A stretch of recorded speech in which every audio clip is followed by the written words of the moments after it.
what can you say about Austin Rivers? The last time we saw him here in this gym, Tom, he had one of the greatest shooting performances ever. And the last time I saw something like that, Stan Pikavich was doing the shooting for Winter Park. It was 1975, and they didn't have a three-point line.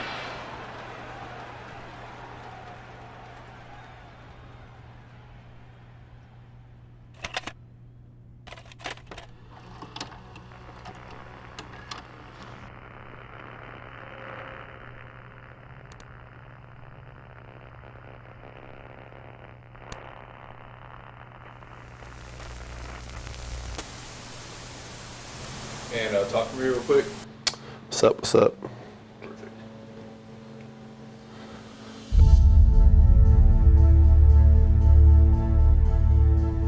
It was amazing growing up here.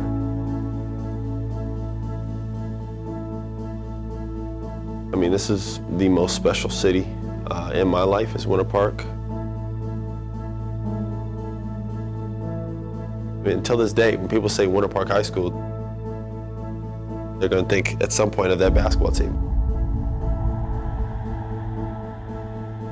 You think about championships. That's what that team was built to do, and they did it. Final seconds, Austin Rivers. His work is done.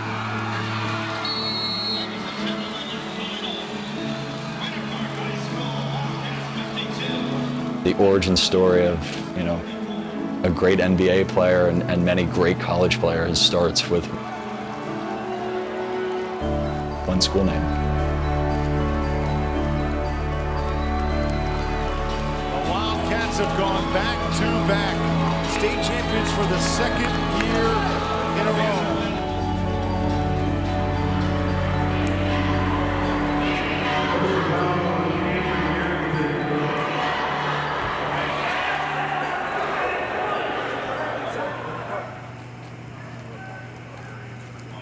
Mama, come over here. Get her. Daddy, go to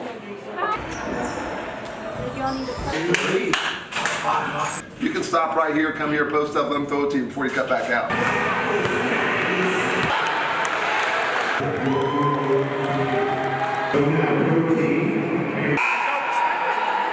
Automatically extend.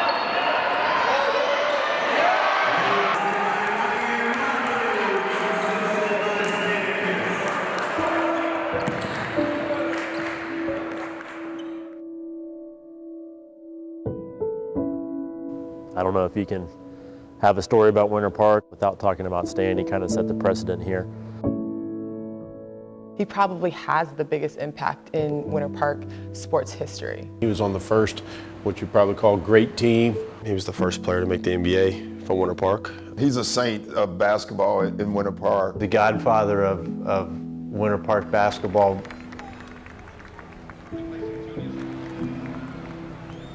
When I stepped on campus, Winter Park, the previous 4 years, probably won a combined 10 to 12 games, and that was it. Probably one of the things that changed my life is our new basketball coach. His name was Mike Polio, and I remember he said that there's a kid that's coming to Winter Park High School that has a chance to impact the program. I had no idea he was talking about me, but I realized he was. Stan was 6'5", but he handled the ball like he was like 5'6". You knew he was a special player. My junior year and senior year, we had to go through one of the greatest players to ever come out of Orlando, Daryl Dawkins, to get to the state. That game we won, and so that got us to the next game, which would be the probably the most famous team that ever come out of the state of Florida, called the Jackson 5. And they lost, but then it turned out that the Miami school had like 4 or 5 athletes that were ruled ineligible. They had been out of high school, worked a couple years, and actually come back from the Bahamas to Miami. If you look at the state of Florida's championship today, there's an asterisk by 1974. Nobody is declared the champion. Winter Park did not get it, nor did Miami Jackson. So for us to change the culture, to change the trajectory, to change the direction of Winter Park High School is something that I, along my teammates, are very proud of. I was able to play 3 years in the NBA, then I played 4 years in Italy, then I hurt my Achilles tendon, ended up playing 7 years professionally, then came back to Orlando, Florida.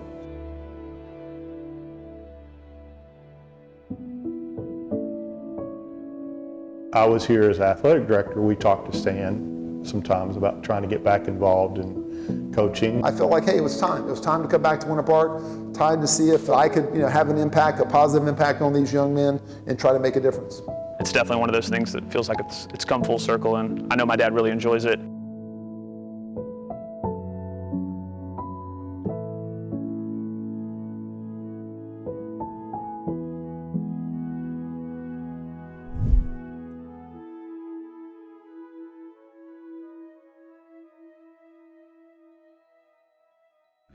On May 24th, 1999, the first transaction of the summer took place for the Orlando Magic as Hall of Fame head coach Chuck Daly announced his retirement.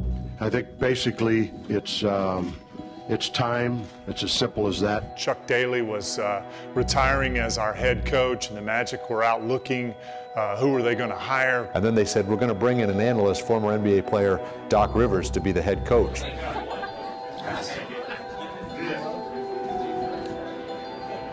I had 2 job offers. I had the Washington Wizards had offered me the job. I had gotten on a plane to go to Orlando, didn't know Orlando at all, and John Gabriel decided to take me to lunch, and I excused myself from the lunch, and I called my agent, and I told him, the Magic are going to offer me this job, and I am going to take it. It's truly an exciting day for the Orlando Magic franchise and for Doc Rivers. He spent 13 seasons as a point guard in the NBA, leading his teams on the floor. Now, Doc Rivers leads the Orlando Magic from the bench. They want to run, but we can run on them. Dribble at 10 with Pat. Dribble, fist up, dribble at 10. Good job, Daryl. It's interesting, though, the decision that everybody seems to have to make when they come to play for the Orlando Magic or coach with the Orlando Magic is, am I going to live in Windermere or am I going to live in Winter Park? There was one single person that influenced us to find a home in Winter Park, and that was John Gabriel.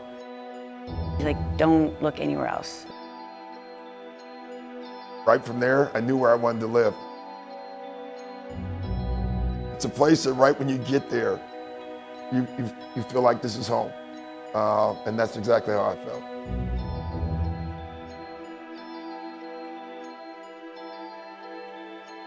Winter Park is a town that's very proud of its city and its town, and it should be. It just has this special feel. There's no place you could just walk down Park Ave or ride through the brick streets. Very neighborly, very friendly. It's a place where, kids can go out, meet each other, and play.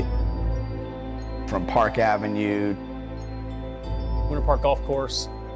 Terrific restaurants, the trees that are around here, it's a great scene. You see Rollins, and you go back to the lakes, and you see the big houses. People could say it's upscale. People could say it's first class, beautiful, money. You feel like you're in, I don't want to say Pleasantville, because that's kind of ridiculous. People could say it's snobby. The rich side of town. Quality of life is important, and Central Florida and Winter Park, they create that. I remember when my family first moved to Winter Park, and this man named Stan Bakavich comes knocking on the door and introduces himself. From that point on, our families were intermixed with Stan. John Pitcavage ended up playing with Doc's oldest son, Jeremiah, and they were teammates.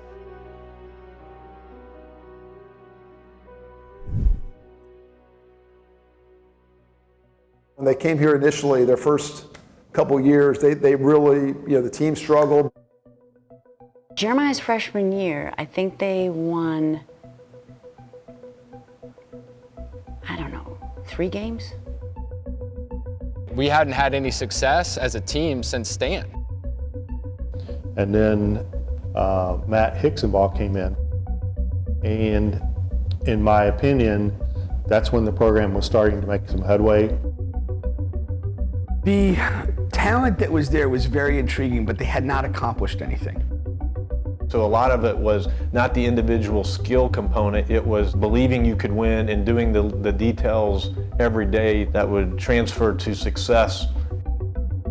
Coach Hicksonball was very detail-oriented, very savvy in X's and O's of the game. He came in with a Princeton-style offense.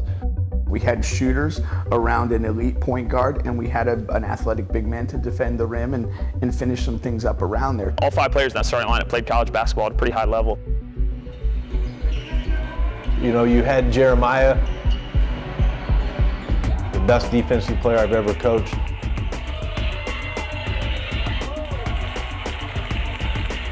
John Pitcavage, he is more comfortable in the gym than anywhere.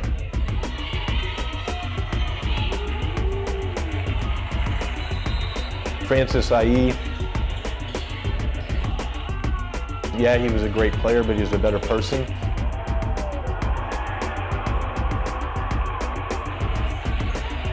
Jordan Bolton, he knew what it took to win and had the confidence to do it.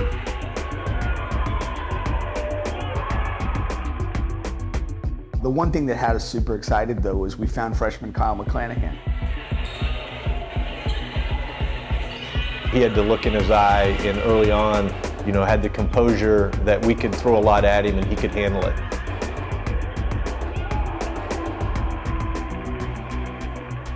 And now you start to get this accumulation of guys who are doing it the right way. The first year I was at Winter Park, we got beat in the district final by Edgewater. The next year, you know, we were like, hey, we've got to get this done. They were hungry to win. So the second year we came back, that year we ended up going 28-6. We reached the state Final Four, a tough game against Vero Beach, tough game. We rose to the occasion on the biggest stage and played the right way. Pulling that out and just realizing there's one more game left. Back in 1974, the Winter Park Wildcats played for the state basketball championship. That was 22 years ago. The Wildcats had not been back in the title game since until Saturday night.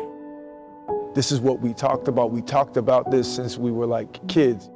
Now we're here. What are we going to do?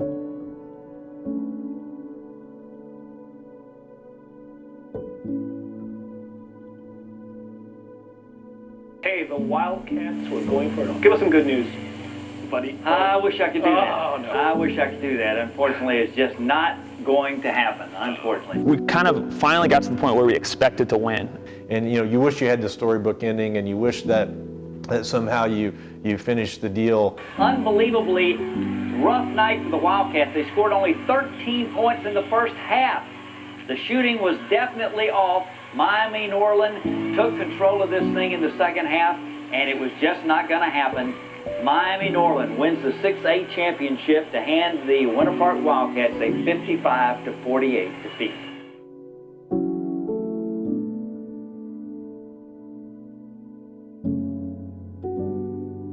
Things don't always go your way in life. You know what I mean? The movie doesn't always end with a cherry on top. It's great stories to tell now, but you know, it still hurts, I think, every time you talk about it. I'm 31 years old now, and you know, that was 14 years ago, and I still lose sleep that the fact that we didn't win that state championship game. It was special what we did. You know, I feel like we laid the foundation for what was to come next. You just saw this huge trajectory of where we came from to where we're at now. While we maybe fell a little short on winning a state championship, I mean, those guys had a huge impact on Winter Park basketball and the movement that it made. For them to go as far as they did, that was a major accomplishment. When they left Winter Park High School, they could hold their heads high and know that they left the program in a great spot to go from here. So I think they're very proud of that. So when Hicksonball had the success we had, an opportunity opened for him in St. Louis at a private school who could quite simply pay him more money. The decision to leave Winter Park was really, really challenging, but it was probably the hardest thing I've ever done. because it was what you dreamed of as a coach, of what you're building, and know that you had the foundation to be successful for a long time. And that's when we interviewed for the position. I immediately called Coach Bailey. I said, hey man, you gotta go out for this job. He was the assistant coach, and then he just started out at Cypress Creek. One day over the summer, he just called me up. He's like, hey, what do you think about Winter Park? I'm like, well, I think they killed us last year. He's like, oh, we're coaching Winter Park now. I was like, well, that was, a big call to go from Cypress Creek to Winter Park when they had just, they were in the, I guess, championship game the year before. He came in right away and immediately clicked with Jordan, myself, and some of the other players. When I first got the job, I just kind of upended and changed everything. We primarily concentrated on man-to-man.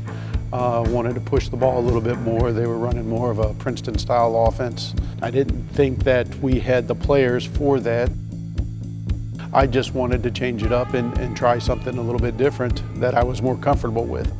Corey, they try and get out in transition, whether it be off the rebound, whether it be off a steal, whether it be off a miss. They're going to try and get up and down the floor. Rarely do you see them play half-court offense. We went from running a Princeton offense, which is just a half-court set, to now all of a sudden just run and gun, attack the hoop, rebound, run it through the floor, outlet the ball. Those guys established how we wanted to play, which was push the ball up the floor as much as possible and tough man-to-man defense. You don't have success at Winter Park High School without Coach Bailey completely buying in to his vision on how he sees success and how he saw the team and what was best for the players.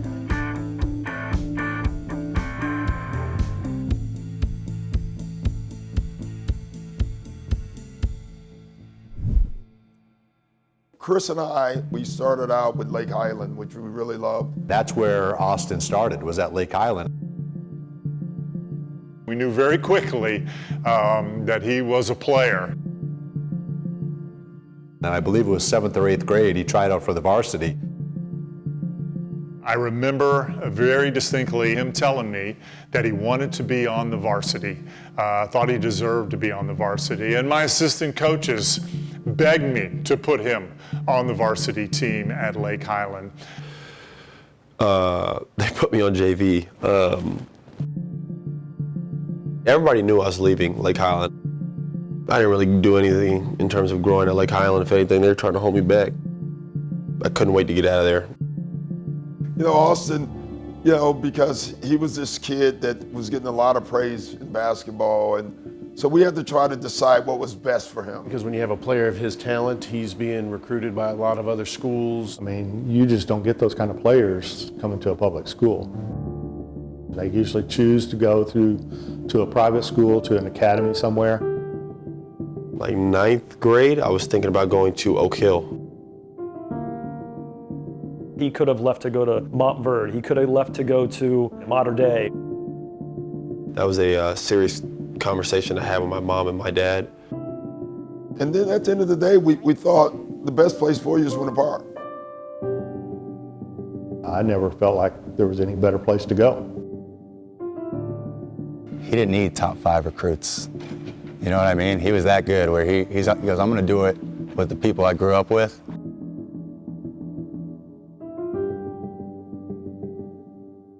Austin wasn't just a rent-a player. He was a member of this community. And I think it was important to them for Austin to go to a public school. He decided to stay at home, in his home, and build up a public school like Winter Park High School to a national level. I can understand the temptations to maybe go to an Oak Hill, to go to a Montverde because you're in a national powerhouse, but I respect the hell out of Austin because he said, you know what, I'm going to bring the show to Winter Park. Austin was a freshman my senior year, and you could tell right when he stepped on the court, just the skill level that he had. He was always one of the most talented players on the court. Knowing Austin as a kid, and he was always a little bit different than the other kids. Austin used to be at the games watching us, and you could see the fire in his eyes. Like, you just know passion. He came in right away as a freshman and immediately turned heads.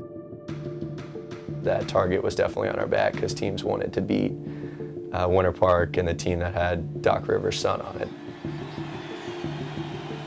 It did not take long to realize that everyone didn't like Winter Park. The love-hate with Winter Park, it was very clear. If people didn't really like us before, once we started having success, now we have tradition, that's tough. People hate that. Rivers. And Rivers gets fouled hard and he comes down on the wrist. One more time. Farrell. There are teams that have big rivalries with other teams or schools. But with us, it's everybody. And even a little shoving and pushing.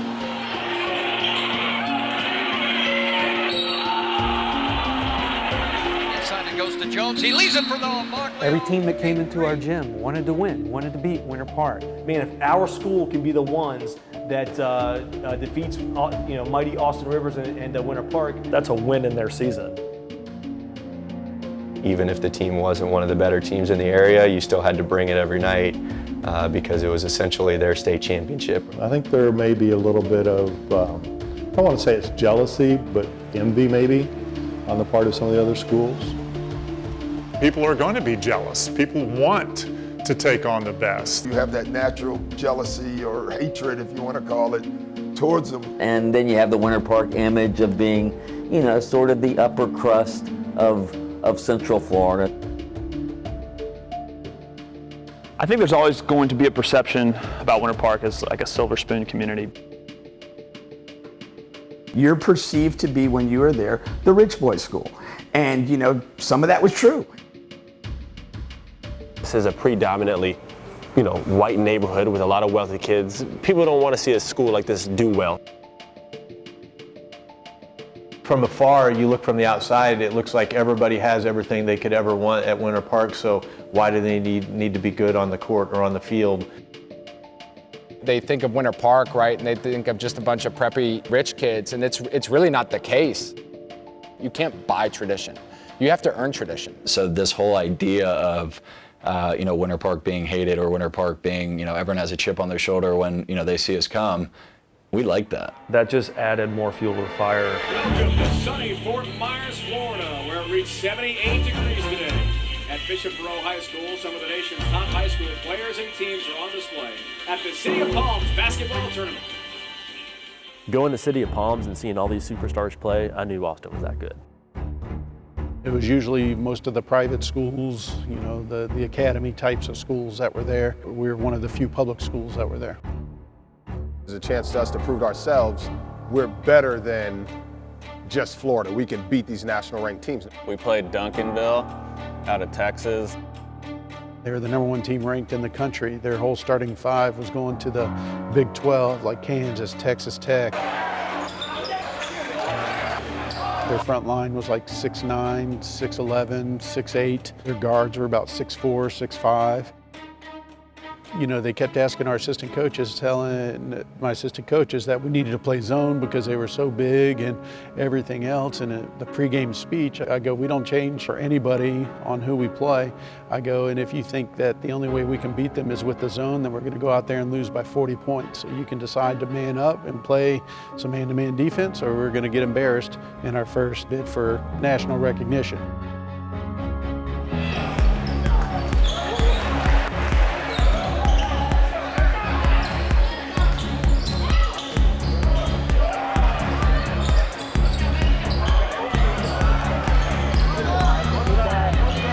So the bigger the game, you knew the bigger Austin was going to play.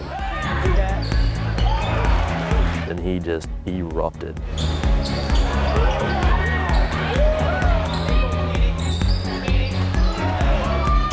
I think of it as his coming out party kind of on a national stage. Next thing you know, we end up beating them. And then I think that was the first time that they really started to believe that we could compete at that level. And after seeing how Austin performed against top national talent as a sophomore that year, we had all the confidence in the world for what was ahead. that's when you kind of realize, all right, we have a shot to do something special here. And then when we found out that, you know, we were actually ranked nationally, it had a different feeling to it. And that's before the pieces of the puzzle we actually knew that were going to land. And Winter Park sure did add pieces, starting with big man Adam Jones.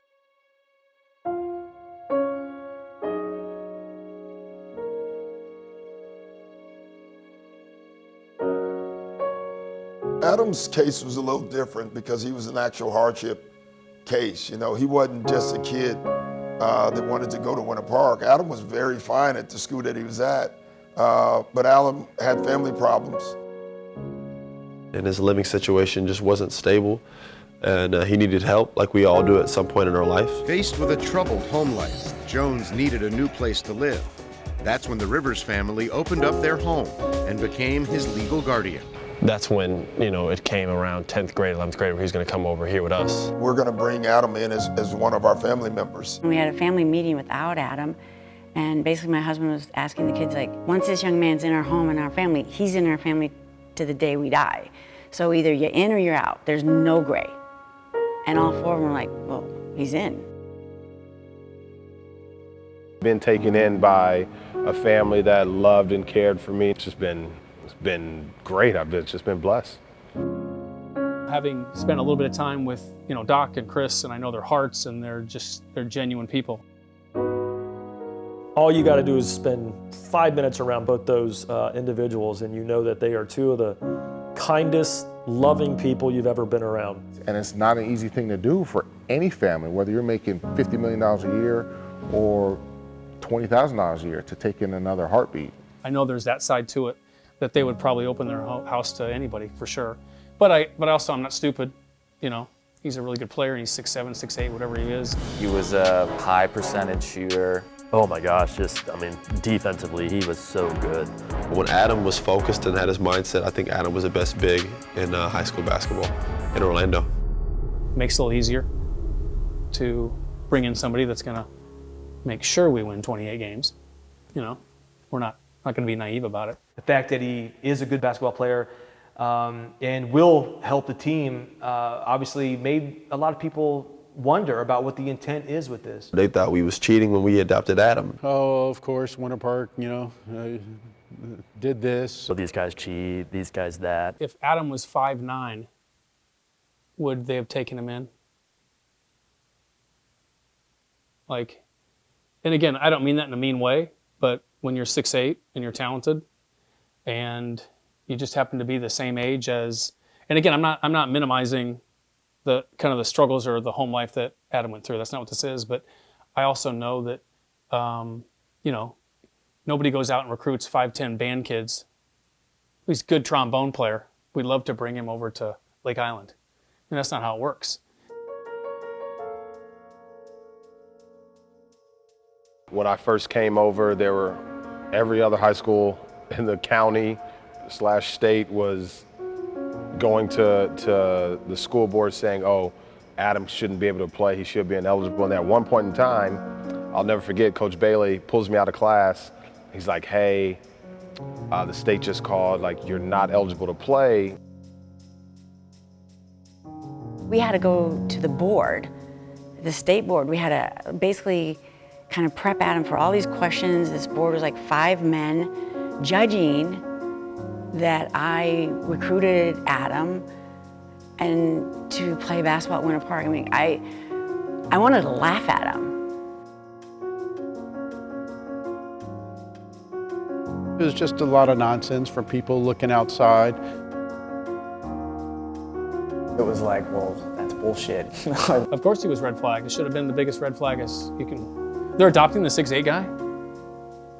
Why would, well, of course they are. We're fighting our tails off and we're working our tails off to be able to beat a quality program like Winter Park. And now they've got another really good player coming in. And so at sometimes you shake your head. What would you say to people who didn't necessarily approve of Adam being able to play at Winter Park? They're idiots. They're dumb. I mean, it's just ignorant. You're making high school basketball more important than like life. Like, what are we talking about here? Like, high school will happen, and then you have the rest of your life. We're trying to set this man up so he could have an actual successful life, you know what I mean? And they're trying to take that away because of a high school basketball game. You understand what I'm saying? Like, that's just like, it's ignorance at its finest, man. These are parents doing this. Like, I would never sit back, I could never imagine myself as a parent today, like, looking or complaining and trying to take another kid who they only knew Adam's story.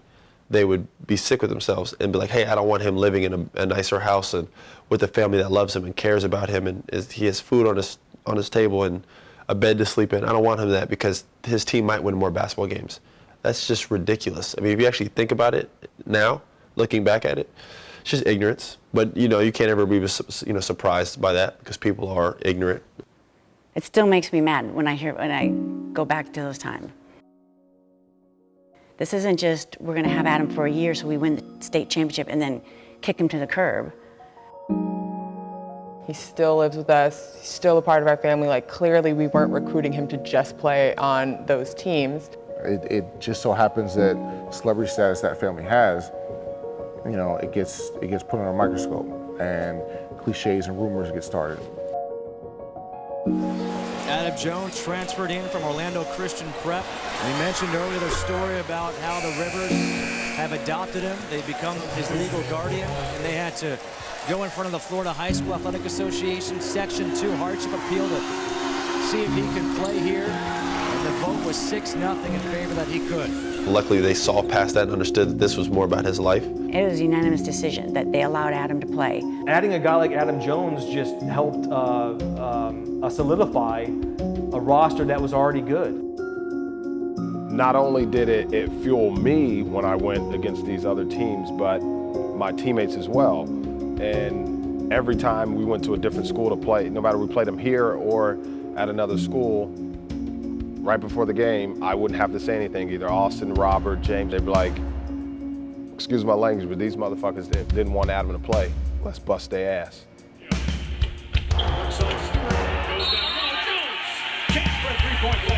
He was a monster. Beautiful pass from Jones. Rivers again off the glass, and there's a follow by Adam Jones. Blocked shots. Powell rebound, blocked. Adam Jones posting up. Jones, little fadeaway, puts it in. Tough, skilled, D1 big man. Throw him in the puzzle. Brett Comer, he moved out to Kansas and then came back in. I grew up playing basketball with Austin since we were in 5th grade. So when my dad got sick with cancer, we kind of wanted to move back home. Then all of a sudden it was, wow, we have another Division I guard who's going to be playing for us. Gives him a 12-point lead. Now the steal. Comer fakes the three to the hoop. Oh, what a move by Comer. He was electric. Comer with a backdoor alley-oop puts it in. Jones has it up ahead for Comer. And Comer puts it down. You knew he was going to be big time. The floor general. D1 guard, smart, fast. Throw him in the puzzle. And then you had Robert Lavalio. Into the corner, they won't shoot it. Lavagnio goes in and gets the layup. Quick skip past the Swans. Lavalio driving, gets it on the roll. He's tough in there. He was a stat filler. Lavaglio is open for a three. He hits. Bona fide scorer. Lavalio for three. There it goes. Swanson misses a long three. Lavalio's right there for a putback. That's what Winter Park needs. Dropping Lavalio on the glass and attacking the rim off the dribble. Isaac Turner. Isaac Turner open for three. That's good. Nothing but net. Fifth Beatle, lefty, could shoot it. Into the corner. Turner with 4 on the shot clock. Puts it off the pass from Austin Rivers. Passes. And a basket for Isaac Turner. And it's 34-13 and the game is getting away. James Farrell. Jumper good. It's a 3-ball for James Farrell. Great defender, great leader on the court. Other guys that can knock down shots. Nice jump shot here. All right, by number 11. John David Swanson. In the corner, there he is, John David Swanson on cue, hits down a three. One of the best three-point shooters I've ever seen at the high school level. Quickly up court. Shot put up and hit. J.D. Swanson has that long-range shot. Hits a three. Alex Swanson. And at the other end, number 32, Alex Swanson, gets the two back. Great rebounder. tough inside presence.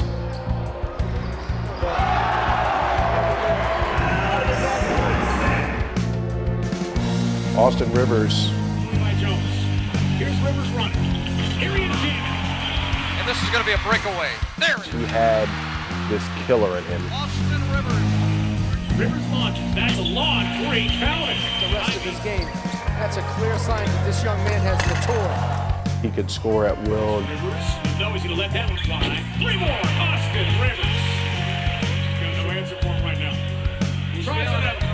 How about it, baby? One more. Austin was going to give you 40, and you can count on that. Toward Austin Rivers and the breakaway dunk. One of the best high school players ever. Throw him in the puzzle. So the idea that you had a kid on this team who was the son of a former NBA player, the son of an NBA coach, and then surrounded by these pieces that helped make this team not just a one-man team. We had 5 D1 capable players playing. You could look down our lineup and you knew every role was filled by every player we had. And we don't recruit. That's pretty special. You know, we weren't just one of these prep schools. You just put guys together and you try to make it work. Or some of these high school teams where guys transfer in, we'll figure it out because we have talent. We cared for each other. So we'd all been playing together for so many years, beginning at the YMCA, playing AAU together. So the chemistry was always there. The relationships were always deep and real. 1, 2, 3, take basketball out of it. We, off the court, had a bond and a relationship that I've never seen. The many times, whether they're in Robert's backyard or James' backyard or our backyard playing, that helped kind of grease the wheels for Coach Bailey. Everyone kind of believed what Coach Bailey was preaching. Coach Bailey was a huge, talk about piece of the puzzle. He always let the horses go, but yet he was also the track. So he did such a good job at keeping them focused and keeping the train on the tracks. You know what, right now we're fine. This is to be expected. When you sit here and have mental mistakes and we don't play as a team, well then we allow them to go on a run where we don't score for 4 minutes. One person say they're screwing up, let's go. Yeah, exactly. We got the lead, there's nothing wrong with what we're doing defensively, except for the biggest thing is we're not getting back when we take bad shots because everybody's hanging their heads. You can't hang your heads and you got to get back on defense. Playing selfishly, we give up 19 points in the second quarter. That's awesome. That's a great job, guys. That's a way to talk and help each other out. Start doing the things that we talked about, we worked on it during the course of practice. Play with confidence, play to win, and go out and take it to them the second half. Let's go. I really thought we shouldn't lose a game. I mean, if we didn't win state, I knew we were going to be disappointed. Take it to them right away, fellas. All right, let's go. Let's go. Yeah, that's what my expectation was when I got on campus. Because I saw the players that we had already, and I figured if they got that far without me, then with me, I don't understand why we couldn't win. You know, his older brother played at Winter Park. They had lost the state championship. There had been a number of teams that made it through the state championship ring that just never finished. Winter Park from Class 6A, the largest in the classification here in the state of Florida. In the school's 81-year history, they've got 92 state titles, but none in basketball. Trying to change that this year. With our team, we definitely looked at that. All these players before me were, got so close, weren't able to do it. I didn't want to be that. We didn't want to be that. We felt like we had the team to finally bring something back to Winter Park. I mean, we had this year circled for a long, long time, man. The expectation was always to win it. So obviously when it came time to be playing with Austin, everyone knew we had the guy that can get us there.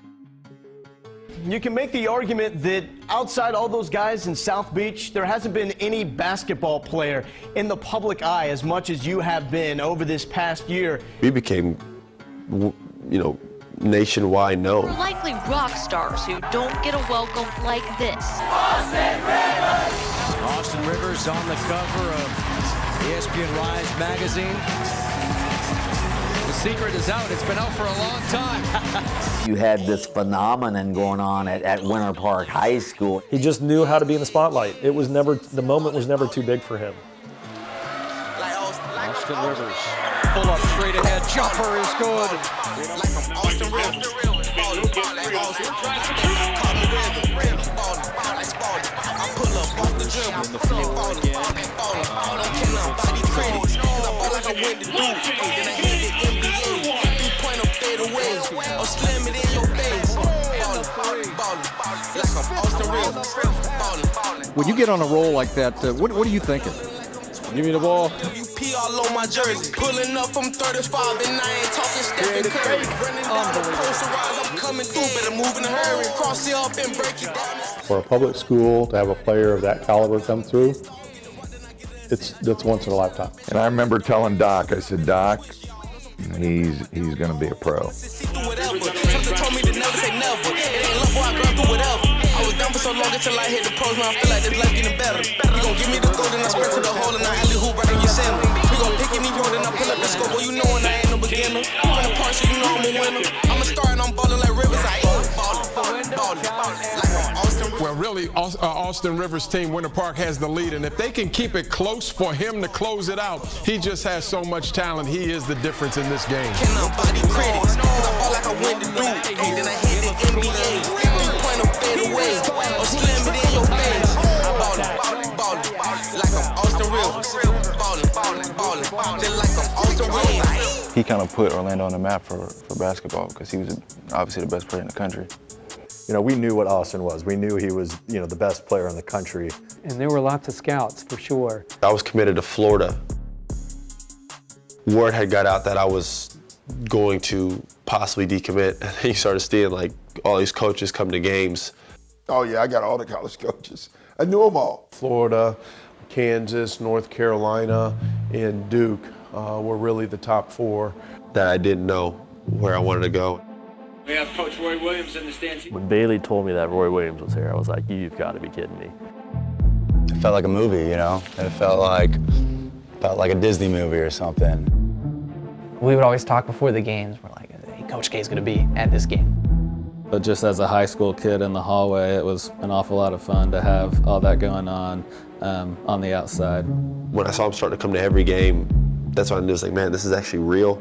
It sort of validated everything to understand that all this success here in Central Florida was being watched on a national level, and it was good enough for Coach K, one of, if not the greatest college coach of all time at that program, wants Austin to come play for him. That's when it really put the stamp of approval and really validated everything.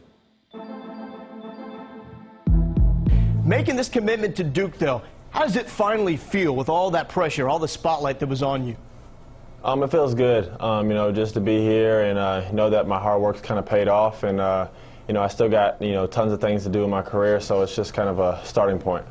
So Austin's junior year, this is really when you start to see the rise of all the hoop mixtapes and all this stuff. Ryan Curry was in our gym every day from Home Team Hoops. And you can understand why the media certainly wanted to inquire. It's bound to happen. Like, these guys are going to come, they want to see him play. It's just people coming to see Austin. Everybody wanted to see Austin. Austin was must-see YouTube. Austin Rivers and that mixtape. His hoop mixtape is insane. Everybody was a big fan of Austin back then. Even I was. I used to watch Austin's mixtape before every game. And everyone was watching it, man. That mixtape, till this day, it's funny. I don't watch it. I don't like to watch it. It's weird. Austin's swagger and his confidence in it. I was cocky. He would speak what he was going to do before he did it, and then he was able to do it. It was like, I'm about to go off. I'm about to go off.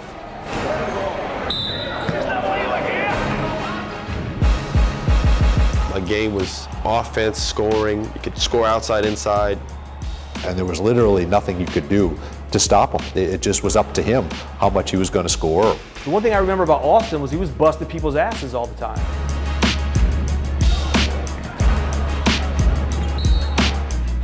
In high school, he was unguardable. I mean, he was going in there and hammering on 6'8", 6'9", some of these top players in the nation. He just knew how to make stuff look cool. His first step is as quick as I've ever seen, like a cat. He caught a lot of bodies with that. You didn't really define him as a shooter. You define him as a scorer. He's able to put people on skates. He's able to hit threes. He was athletic enough to go dunk on people. I thought he was Kobe-esque in high school. I mean, he was just a killer. He was taking Steph Curry shots before Steph Curry was taking Steph Curry shots. He was doing things as a two guard that most two guards weren't doing. No one could guard him. But with Austin, it was like, he's that good. It was such a violent step back that it was fun to watch. He exudes something that everybody doesn't have. Few people have it, and he was one of the guys who had it. I wasn't 6'7", freak athlete. I was a mixed kid with curly hair, looked like a normal dude, but I was out here dunking and talking trash. Like, people could relate to that. It's a sort of flavor that everybody can like. And you added that who my dad was. I think it was a spectacle. He was good. He'd let you know he was good too. I don't know if it was confidence or what, but he just got to the I'm really good to no one's going to stop me. You could watch it 10 times in a row and you'll just be in awe of some of the moves that he made. Austin solidified himself as one of the best high school players of all time and one of the best mixtapes of all time. I get asked about it till this day. Everywhere I go, that hoop mixtape is what I hear. People be like, hey, great game last night. Man, I was watching your mixtape last week. I hear it every week. I'll probably hear it for the rest of my life. And the fact that it is still relevant now, and the fact that people are still interested in seeing those highlights speaks volumes about the kind of player that he was back then. Well, in high school, you measured up against anybody. 2011 was so talented. I mean, our class was just deep. We had a lot of players. Brad Beal was somewhere in the top 5. Andre Drummond was just a grown man that reclassed. Anthony Davis was just coming up. He was ahead of Anthony Davis that year.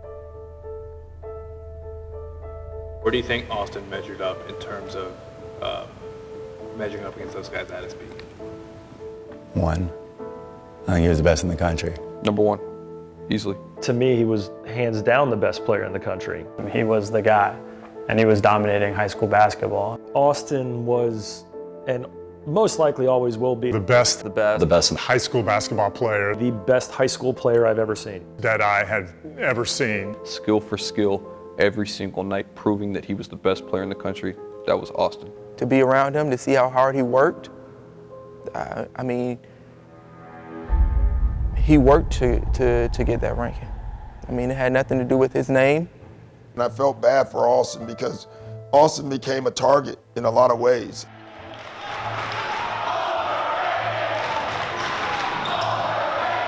I know you've been asked a lot about your terrific basketball family. Well, Austin, you talk about getting ready, and that brings us to your dad, Doc, who's getting ready for the NBA season. I think he saw Jeremiah play, and unfortunately for them, they're my son. Your leader, your best player, arguably the best player in America, is the son of Doc Rivers. I've dealt with that my whole life, being the son of an NBA player, former NBA player and NBA coach. People off the rip wouldn't like me because they couldn't relate to it. As a basketball player, who better to get advice from than an NBA coach? And that's exactly what Austin Rivers has in his dad. You'll often hear jokes about, kind of entitlement. We're handed something. Public rich school. Spoiled or maybe pompous. I hated that, man, and what makes me so mad is when people say that about Rivers. He was just like a rich, spoiled kid with so much money, but That's not how it is, you know what I'm saying? Like, my parents, think about it, I really don't ask for nothing from my parents, man. I really don't be like, hey, can I have this, can I have that? It's always I've always, in my house, that's not how my dad's raised, so he's not gonna change. My dad's the same man he was when he was, in the hood. My dad grew up in the hood, Chicago. So growing up there, treats me the same way his dad treated him. You know what I'm saying? Let you be a man? Yeah, he wants me to be my own man. He wants me to earn my own stuff. So everything in my house you got to work for. My dad don't give me nothing. So everything I be doing, I have to work for. And that's how I want it to be. I never want anybody to give me stuff. That dude just nonstop, go, go, go. So when people are entitlement and didn't earn stuff, you don't even know the kid. As much as Austin, seems like he's pretty, he's tough, he's these things, he's human, and I feel like there's a lot of things that affected him from the outside. people don't understand, like, I got different struggles of my own, you know what I'm saying? Like, people always like, oh, you got this, you got that. If anything, it's harder for me to succeed because people don't want me to, you know what I'm saying? People want me to fail because of my dad, you know what I'm saying? Like, they don't want to give me anything. I got to work extra harder, you know? Everybody wants the kid from the projects to win, you know? Everybody wants the kid from Compton, you know, kid from here or there to win because he don't have nothing. You know, when you're already born with something, they never want you to get nothing. You know, I was born rich, but you know, like, what do you want me to say to that? You know, I can't control that. My dad was a broke dude growing up who made it out for a reason. That way he could provide it for his family. And it's even harder for me because I got to work extra hard because I already am born with the last name, so I'm trying to create my own name. Growing up, everybody called me, you know, Doc Rivers kid. You know, now people are starting to call me Austin Rivers. Yeah, he's Doc's son, but you don't need to know him as Doc's son. He's Austin Rivers, and he made a name for himself. It's always come down to, you know, I'm gonna show them. I'm gonna keep working, and I'm going to show them. He didn't just want to be a good basketball player. He wanted to be the best basketball player. Every time there was a guy who was either ranked higher than Austin or ranked as high as Austin, or who people thought was better than Austin, Austin always played up or above their level. We are in South Florida, where on Sunday there's a big game of sorts. But tonight at FAU, we've got another big game as two of the top guards in the country square off against each other. It's Winter Park versus Pinecrest next. I think the best player we played against was Brandon Knight. Brandon Knight. I'd say Brandon Knight, for sure. Brandon Knight. Brandon Knight. Yeah, by far. Brandon Knight was the best player I ever played against. Hands down. Yeah, I mean, he was tough. Brandon Knight, yeah, he was something. Brandon was a total package. He was strong, he was fast. He just kept this composure about him all game. He was just trying to go get a bucket. He was damn good. And I think it was our goal to hold Brandon Knight under 50 points. If we could hold Brandon Knight under 50 points, we would win the game. And Paul, we've got a matchup here tonight that a lot of people have been waiting for. Two of the top guards in the country, Austin Rivers against Brandon Knight. Well, they are the two best guards in the nation in their respective classes. Brandon Knight, the senior, Austin Rivers, the junior. Both getting ready for state tournament action. But make no mistake about it, tonight, it's about bragging rights in the Sunshine State. It was the Brandon Knight, Austin Rivers showdown. Clearly a made-for-TV game. Up to that, Brandon was regarded as like, you know, everybody's like, man, Austin, you're really good, but man, have you ever watched Brandon play? Like, I would hear that. My whole thing was going to the game is I wanted to leave. Like, after the game was over, I wanted my teammates to be like, man, Austin's, you know, excuse my language, but I wanted them to be like, Austin's fucking good, man. The story of this game is that man right there, Austin Rivers, against that guy right there, Brandon Knight. I wanted to prove that I was like, I could do this. Like, I wanted them to be like, you know, Brandon had 40-something, I had 40-something. You know, that I wanted them to know, like, I could do that too. Brandon Knight. Oh, that was deep. Pull up from 18. Austin Rivers, one-on-one versus Brandon Knight. The step back for three. Oh, Austin Rivers. Knight to the hoop. Rivers hesitates. Oh, in the air. Brandon Knight hits a difficult shot. Austin Rivers in the face of Brandon Knight hits the three. Brandon Knight, that is a very tough shot. Rivers off a couple of picks. Another three. Brandon Knight forces it. Are you kidding me? Austin Rivers again in the face of Brandon Knight. 32 now for him. Brandon Knight off the glass. What a shot by him. He's got 36. Austin and Brandon had huge games that night. I thought that was the game that solidified Austin. People want to see Knight versus Rivers. 48 points for Knight, 41 for Rivers. It was unbelievable watching that. I had a front row seat from the bench, so it was pretty sweet. Winter Park will win this one, 87-76, and the matchup of phenomenal guards. Incredible performances by both Brandon Knight and Austin Rivers. We won't soon forget. We ended up winning the game because our other guys were a little bit better than their other guys. It really wasn't Austin that, you know, won us that game. J.D. Swanson just went unconscious for three. to the corner. John David Swanson hits a three. John David Swanson, his third three of the game. Gotta watch out for him. He's the shooter, already with 3 threes. Make it 4. John David Swanson, are you kidding me? JD had 22 points that game. It was his best game. Well, I think it's safe to say the difference in this game has actually been John David Swanson. He has stepped up as that second, third scorer for Winter Park again. Oh! We just kept leaving him open because Austin drew so much attention, and Austin found him or Brett found him, and he just kept knocking it down. To be a big contributor in a game like that, and help Austin, help the team, and then just personally, have the game of my high school career. That was the highlight of my time at Winter Park. And to see how those kids performed on a national spotlight was just, it still gives me chills thinking about that game. It was so much fun. That kind of opened the door for national tournaments to reach out to us. So junior year, we're getting calls from Bass Pro Shops out in Springfield's a huge one. Hoop Hall up at the Basketball Hall of Fame, and then Under Armour kind of came in, so they did their tournament up in Milwaukee. Those guys wanted to play anybody and everybody. That's crazy what we were doing in high school, man. We were flying to Boston for 4 days for one game in high school. It was exciting to me. I mean, we were kids getting to compete on ESPN, and we were getting national attention. When we were out at these tournaments, people wanted to know who we are, and I felt like a celebrity for at least 15 minutes. We were representing not only ourselves, not only our families, not only our friends, but the entire city and the state.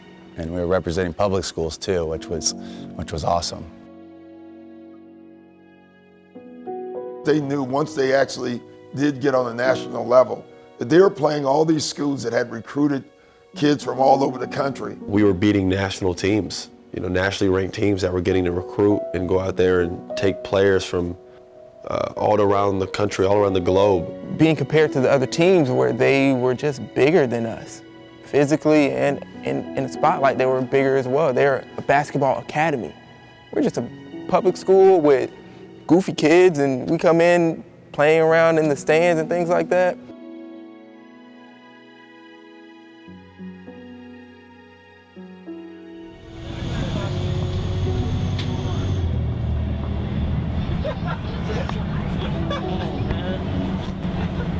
That's not something that these other schools had. These were kids that were plucked, the best of the best just to play basketball, but we were a lot more than that.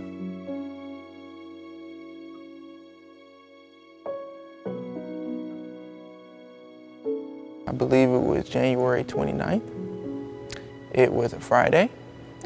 We're playing the number 2 school in the Central Florida area. We're number 1, Dr. Phillips is number 2. We have a pep rally that day. I remember just being so excited, waking up, taking my bag to Coach Beer's office, and I was really pumped. And he said, hey, don't tell anybody, but Brett's dad died this morning.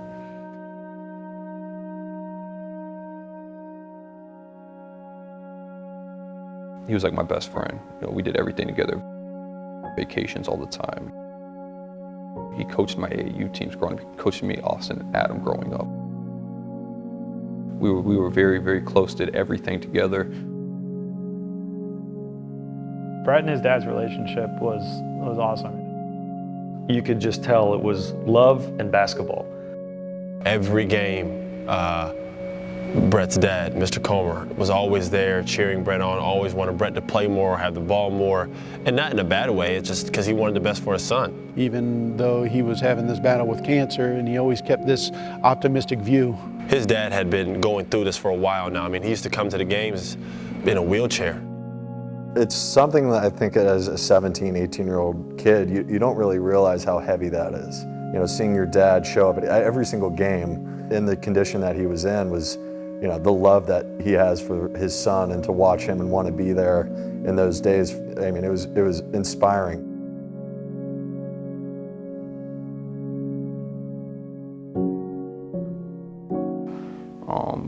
That morning we woke up and my dad was gone. me to lose my best friend, it really hit hard.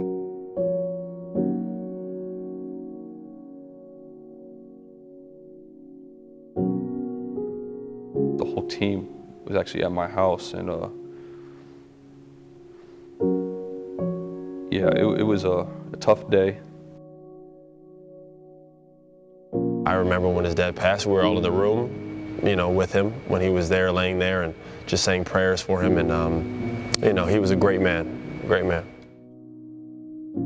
It was gut-wrenching, right? It was just heartbreaking. It hurt us all.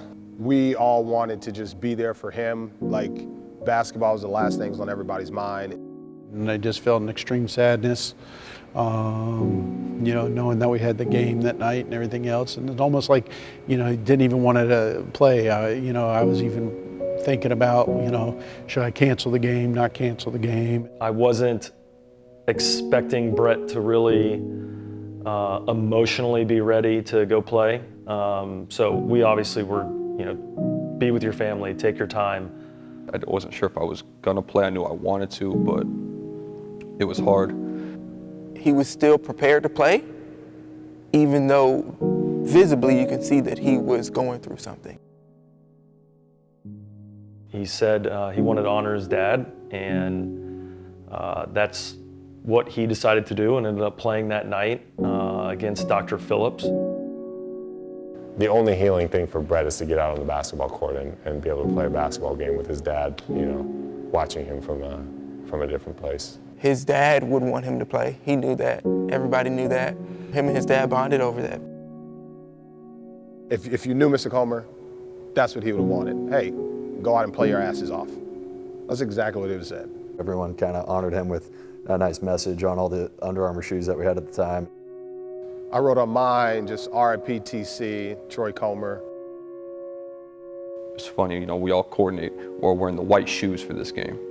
You know, I was so emotional, I just wasn't paying attention. I grabbed black shoes. So I was the only one wearing black shoes that game. I put RIP Dad on my shoes. It was a tough moment, and a lot of that emotion came out. I think a lot of guys, you know, felt that pregame and throughout the day. But then when we played, and you could see it, Brett exemplified it so well. Like, he just left everything out on the court. It was at home. The game was packed. I mean, Dr. Phillips at the time with Shane Larkin was one of the better teams in the district that we knew at some point we were going to face. It was emotional from the start, but as soon as we threw that ball up, it was just time to play and compete, and I think that's what we did.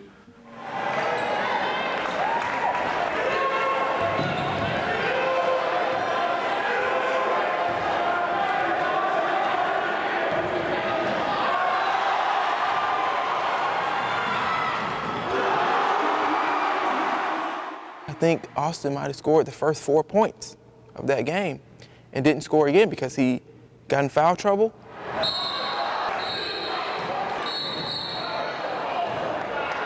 Austin hates being in foul trouble. He hates not playing. I was frustrated. I was playing bad. We're playing Dr. Phillips.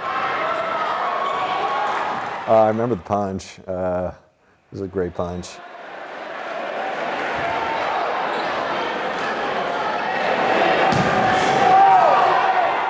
He was frustrated to hit the scores table, ejected.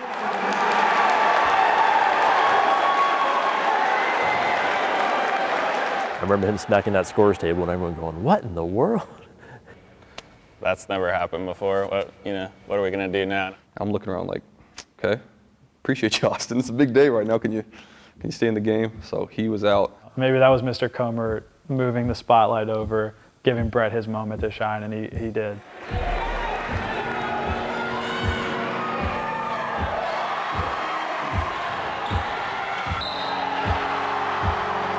I mean, that's kind of the Brett we knew. We're like, you know, Austin's in trouble, Brett goes, Brett takes over, it's his team now. We won that game because of Brett. You know, you could feel his dad there, and especially, you know, that play and taking the reins, and, you know, the #1 player in the country goes out of the game and you don't miss a beat. I think it's a pretty crazy thing, especially, you know, given everything he was carrying, just lets it all go. That's Brett. That's who he was. He just, he puts it, no matter how hurt he is, no matter what's going on, basketball is what he loves, and he's just, nothing's going to take it from him. It's a special day to me. It's what game I always remember, just kind of how everybody was with me, with my mom, with my family. That was such a great moment, but at the same time, it was so emotional. And even though, we won that game, big game, the most important thing was just making sure our brother was, okay. Seeing Brett realize that moment, like, the game's finally over, I have to go back to reality almost, and his emotions just poured out of him. As soon as it was over in the locker room, man, it would just, it was making everybody cry. It was, I don't care how strong you think you are, when you see that, it just breaks you down. To see him in that moment as well after the game, just put into perspective how basketball, in a sense, can be meaningless, but it also can provide solace. And I don't know Brett very well personally, but when I saw him from afar, I just saw one of the toughest kids I've ever seen play the sport at Winter Park High School. If there was one kid on the team that could possibly have dealt with that adversity, I would have selected him.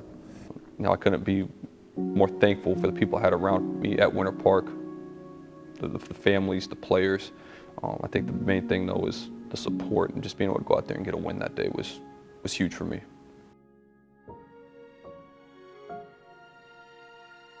It really brought the team together in a way that would have never happened. And so, that definitely, I think, gave us more important things to play for the rest of that year.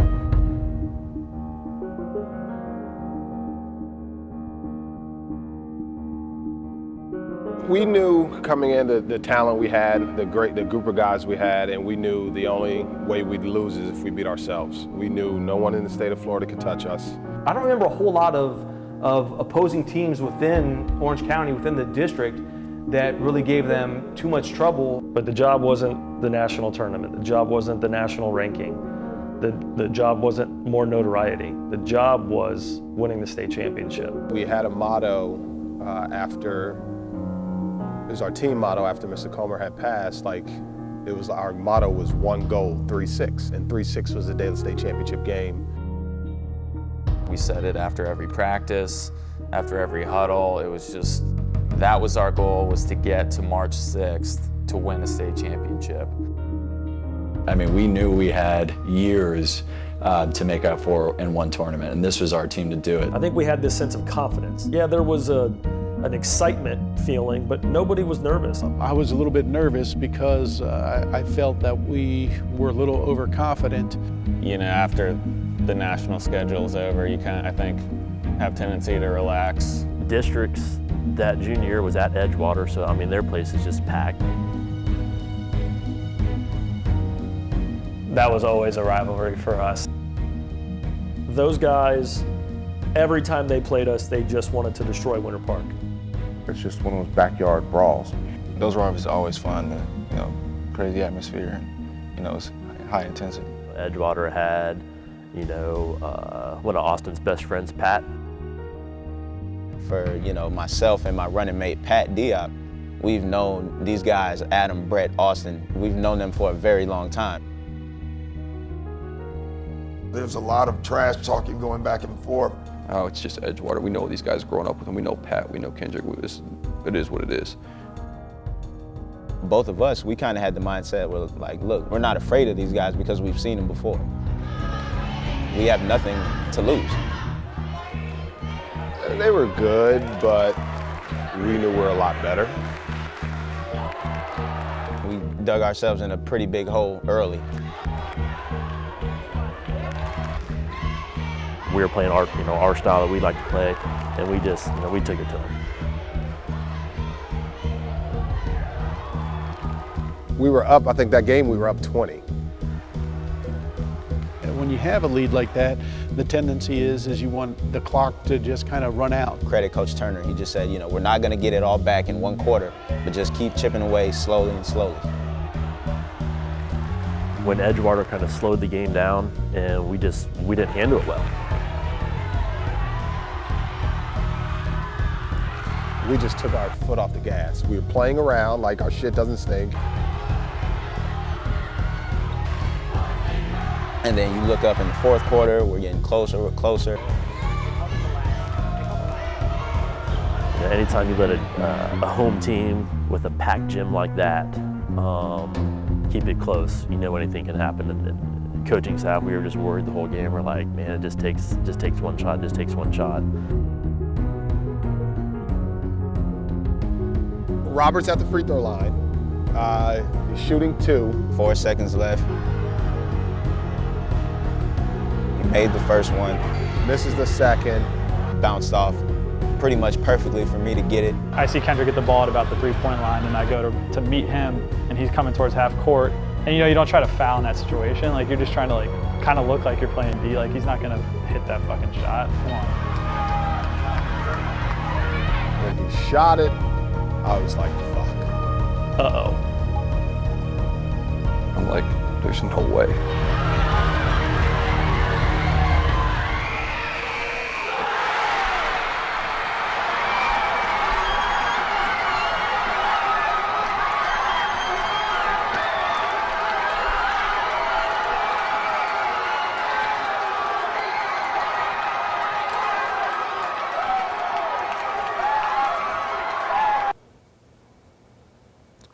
We blew it. We knew we blew it. Did that really just happen? You never want to be in a situation where a guy can get a shot up, even if it was from the distance where he was at. They should have never been in a position to where they could hit a 3 and beat us. We should have been up by 15, 20 the whole entire game because they weren't a good basketball team and we were. We wanted to win districts. It wasn't the ultimate goal. The ultimate goal is to win the state title, and we knew that was still in play because the top 2 teams go. Once you get to the district playoffs, 2 teams actually advance out of the district playoffs into the continuing postseason.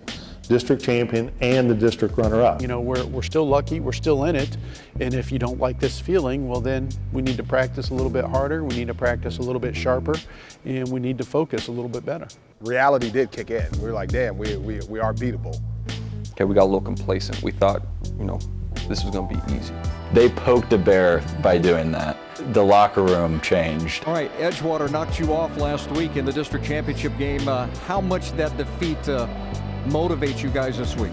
They kind of just punched us in the mouth and we didn't punch back, and it just gave us a wake-up call because we knew, we thought we were just going to come in here and walk it and get it easy because all the wins we won this year, but that's not the way it works. So, them beating us just woke us up. I just remember going to the locker room thinking, they just won us the championship. We didn't have to say anything in the locker room. We just looked at the kids and it was like, oh, we're ready to go now. We get to move on, now we got to go play Winter Springs, which at the time, they were one of the best teams in the area.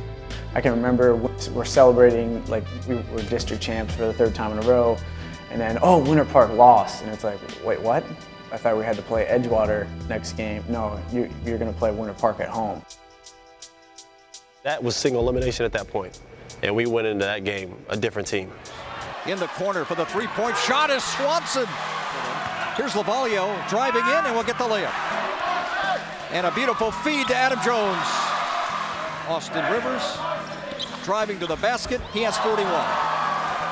And we beat the piss out of Winter Springs. And Winter Park with an 83-60 victory. What a night for Austin Rivers and the Wildcats. We went there, we dominated. We were like, okay, we're ready for this Edgewater matchup again. That's what we were aiming for. Let's get this Edgewater matchup.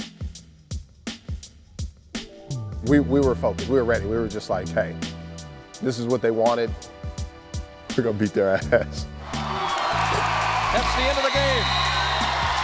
Winter Park has avenged their loss in the district championship to Edgewater as they beat the Eagles tonight, 70-59. They move on to the region finals.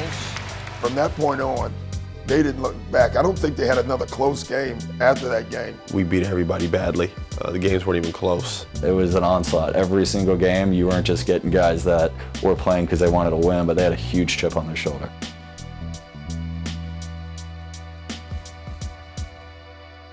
I just want to know, like, Rob, how's it feel, man, getting past the semifinal round and going into the state championships tomorrow night?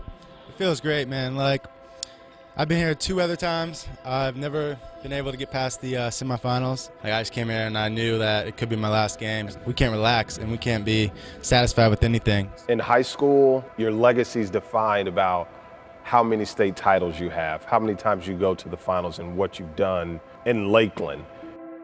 We were hearing all the noise. Winter Park, couldn't win the big one. That was the next step. You knew he was good, you knew he could put up numbers, but what kind of legacy would he leave behind? If we don't win on the court, no one's going to care about us off the court. We worked all year for this. We went through our struggles of Edgewater. We went through, my dad passing. There was a lot of stuff on our plate that year that we handled and we grew from adversity from. There was no more, we got another shot at it, It was now or never for at least us. From the George Jenkins Arena at the Lakeland Center in Lakeland, Florida, Sun Sports presents the FHSAA Boys Basketball Championships. This is the 6A final, and it is a local flavor. The Dr. Phillips Panthers against the Winter Park Wildcats, both sporting identical 27-5 records. The whole year, it felt like that was going to be the game. We had a pretty good idea, if we were fortunate enough to get to that game, that we would probably be playing Winter Park. They were a good team. Dr. Phillips was a good team. They played us tough every time. Should be a lot of fun tonight. We're expecting a big crowd because these two teams are from not far away from Lakeland. They know each other well. They've already played this season. Winter Park won it by 10. That result doesn't matter now because it's for all the marbles right now. It's hard to beat a team twice, especially when you've beaten them once in a close game, in a close environment. And obviously we knew that championship game was going to be a good game because of Shane Larkin. Shane Larkin and Dr. Phillips, Austin Rivers at Winter Park. It's what high school basketball should be about. I remember keep talking to Austin, this is it, man. It's our last game together. Let's make sure we end it the right way. Dr. Phillips is not a good defensive team. They're a great defensive team. Winter Park is not a good offensive team. They're a great offensive team. Something has to give. This should be a lot of fun. 7-0 Winter Park. Rivers. There's that first step, and he takes it all the way. Turner on a backdoor cut, reverses it up and in. Again, isolation, one-on-one. Larkin with the crossover, beats Rivers to the basket. Lavalio spins into the rim and scores. Coming up on the 2-minute mark in the first quarter. Damani Cade with the baseline jumper nestles in the net. Larkin. Rivers blocks it out of bounds. Rivers for a long three, nothing but the bottom of the net. We came in there, I think the first half it was kind of close. Two teams who are in close proximity, both in geography and now on the scoreboard. A 2-point game here at the half. Shane Larkin obviously got his a little bit. Him and Austin kind of dueled it out. Hands it off to Larkin. Larkin will fire a long three and hits. Okay, in the first half, they were circling each other in the ring. Now they're both right in the middle. Rivers step back three. Oh my goodness. Right back at you. It was a back and forth game for a little bit, and then all of a sudden they miss a shot and we get an easy transition basket, and then we get a steal and another easy transition basket. Comer with his third steal in the last couple of minutes. A tough layup goes. Well, maybe he's feeling better. And for the first time, Dr. P needs to stop the momentum. Anthony Long takes time out. We kind of stuck it to him a little bit towards the end of the game. Hands to Lavalio, left alone for three. If it's three, it's me. Robert Lavalio has 13. Comer into the lane, leans in, tough shot. Rivers fires for three and hits. He doesn't have good balance. Adam Jones got great position down low, finishes and draws a foul. Second half, we kind of put our will on them. We just did not take care of the ball well enough, and Austin Rivers was too tough. Their team was too tough. It was too well coached. Didn't have enough horses to be able to beat Winter Park. And I remember their team putting in, their reserves, and we were going in, and that's when we kind of knew that it was over. I mean, it was just like, that was them waving the white flag, and we're like, yeah, we got it. Swanson gets it ahead to Burke, and that will do it. The Winter Park Wildcats win the state 6A championship here in Lakeland with a very convincing 76-57 win over Dr. Phillips. I remember just holding that trophy where we all jumped on ribs.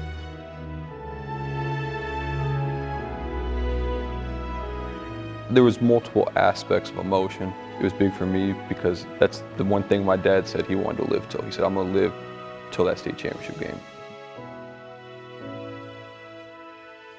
He didn't end up sadly making it that far,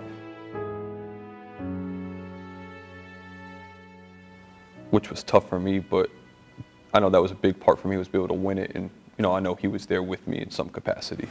First state title in Winter Park history for guys basketball. What does it mean to you? This is just fantastic for these kids who've worked so hard these past few seasons, this year, the schedule that we've played with all the pressure that's been on them, and they've came out and they've performed very well. To be the first team in Winter Park history for basketball to win a state championship was incredible. Finally being able to get over that hump, it was huge. They finally won that big one. They finally won that state championship, and that was again a monumental breakthrough for the high school.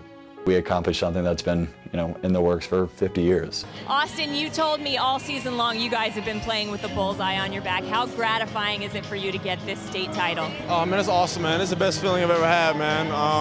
Just knowing how much work we put into this and how much hard work we did this whole season, man. We've been waiting for this day. We all have rubber bands that say 3-6 on it, and the day's here, and we came out and we won, man.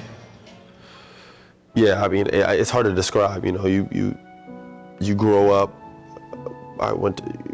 I used to go to the state games and watch all these older players ahead of me go to the states and try to win, and for us to be able to do that, I thought was monumental, man.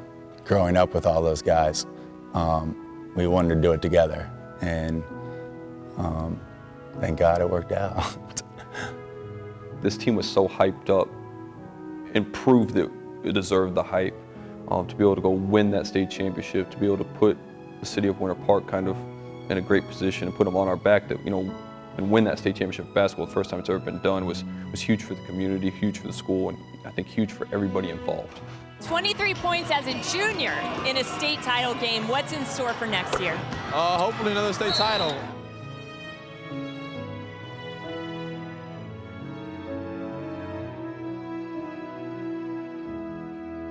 As the days pass, it's like, all right, now we have to defend this, because people are still talking. When you have Austin, people are still going to talk regardless, and so that's what the talk became. Can they do it again? They were good, they were loaded, they were confident, and I've always thought about this thing called championship swagger. Once you win, it's hard for someone else to beat you. Austin Rivers, I know, and I'm convinced after his state championship, he didn't go around and sit around and look at me and how great I am. He had bigger fish to fry. That was one of the things that they talked about a lot, is that they wanted another one. It's something we always planned on doing that next year after we won that first one. Something we always talked about back to back. Going from 2010 to 2011, we had lost a lot of seniors. I think of Robert, I think of Adam, I think of JD, and Isaac. We lost our front line. That team was incredibly close and all led by our seniors, and now they're departing. So we lost almost everything, but we were able to replace them with like Austin Keel.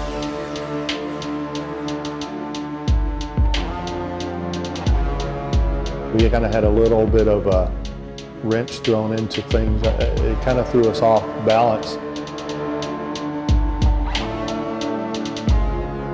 Well, I was a junior, and my other 4 running mates were all seniors. They were going to graduate and move on. Our coach was leaving, Travis Jones. Winter Park had this dynasty built over here that they were going to get to go play on a national stage. I was looking to get recruited. So it was either stay at Winter Springs and try to do my best I can to will that team to win, or come over here and play on a national stage and be on a state championship team. So when we started hearing that that potentially was happening, as a coach, I got really excited. He was special to watch. Great shooter, incredible competitor, had a motor that wouldn't stop. I mean, he fits right in. Obviously, it wasn't the easiest transition coming over. I got flagged and wasn't able to play with them all summer. He evidently talked to Buddy Collins without having talked to anybody here at Winter Park. Hi, it's Buddy Collins with the Orlando Sentinel here. Yeah, so I was actually getting ready to walk in to get a haircut, and a random number called me, and he was like, "Hey, this is Buddy from the Orlando Sentinel." And I was like, "Okay, hey, what's up?" He's like, "So I heard you're going to Winter Park." And then I believe the words were, "Yeah, I'm going to go to Winter Park and we're going to win a state championship." It was a mess, to be honest. As soon as I told them that I was going to transfer and come to Winter Park, there were some people that weren't so happy, and they ran their mouths to the FHSAA as soon as they could.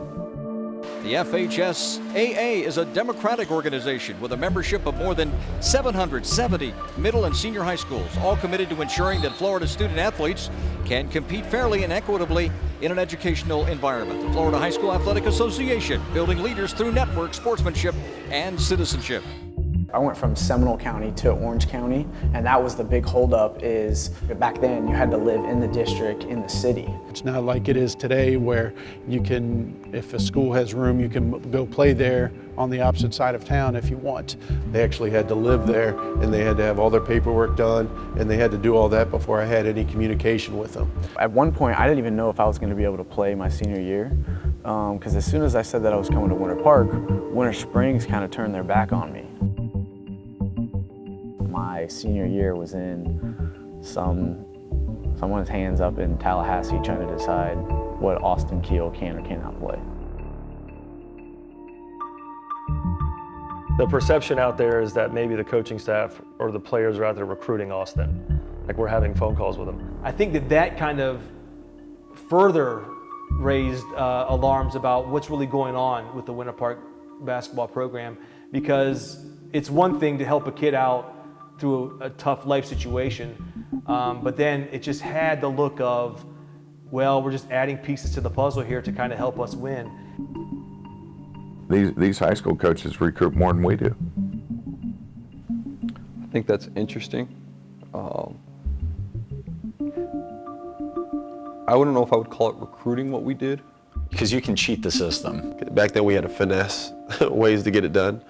It was so stupid, like, it was so stupid. Like Austin Kiel, at least he had a permanent address. My dad and his manager had a house that they basically operated their business out of, but it was also his manager's house. So I moved in with my dad's manager for that year, just so that I could be eligible.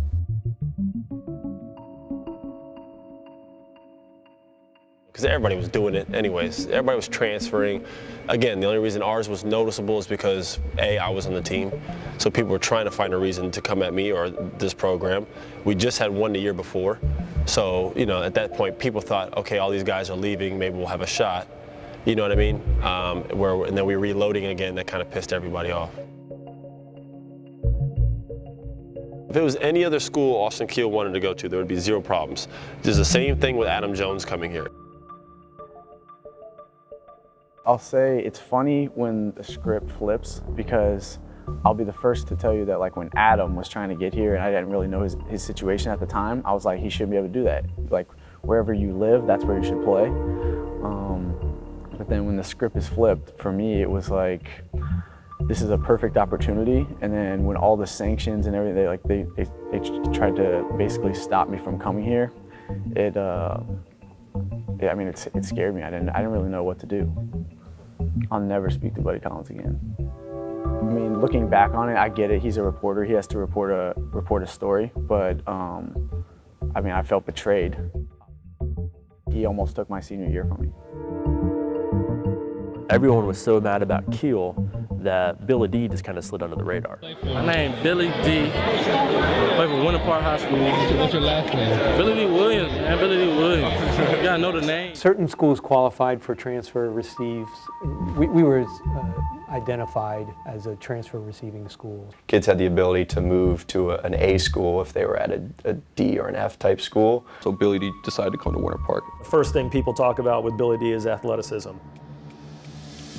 He could jump out of the gym, shoot threes. Williams for three.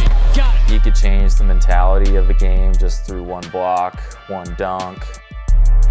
There's not a lot of kids that can play and jump and move like him.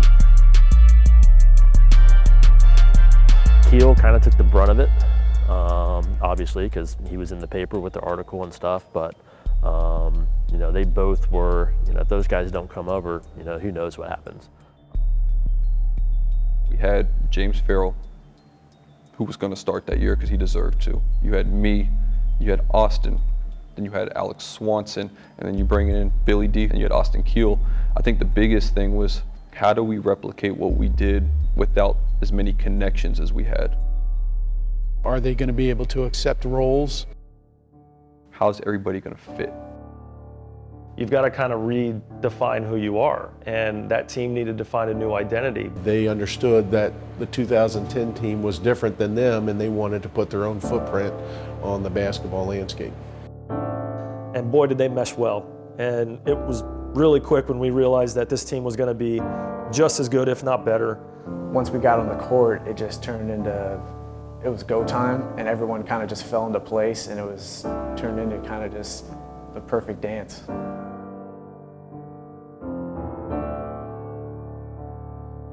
Selfishly, you're saying, what can I do to make sure that we win as a basketball team? Individual stuff is out the window. Nobody cares about that anymore. All we care about are the W's and winning another state championship, and that road starts tonight. Let's go. Let's go. Let's go. Make history on three. 1, 2, 3. Make history. Get them boys ready for war. How you feeling? We were attempting to become the first Orange County public school to win it in back-to-back years. Day one, the expectation was for us to win. Yeah, we definitely knew, you know, we should be back in Lakeland. We're playing for a Final Four. That's the feed back and throws it down.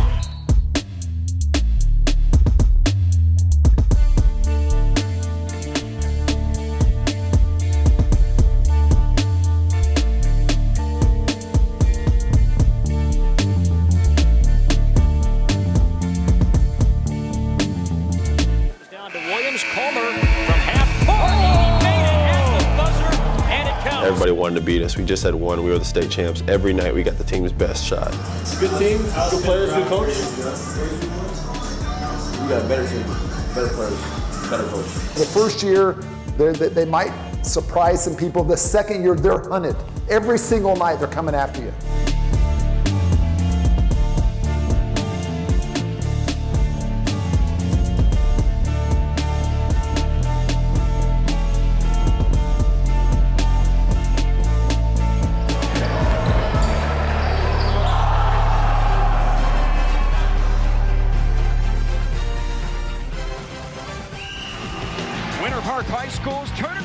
Tonight, two of the Fab 50s battling two of the country's top ESPNU 100 players hooking up. Winter Park's Austin Rivers, the country's top-rated player. He'll defend his turf tonight against Michael Gilchrist, the number 3 player in the country. The St. Patrick Celtics and Winter Park Wildcats battle next. My first reaction was, wow, a televised game was coming to our school.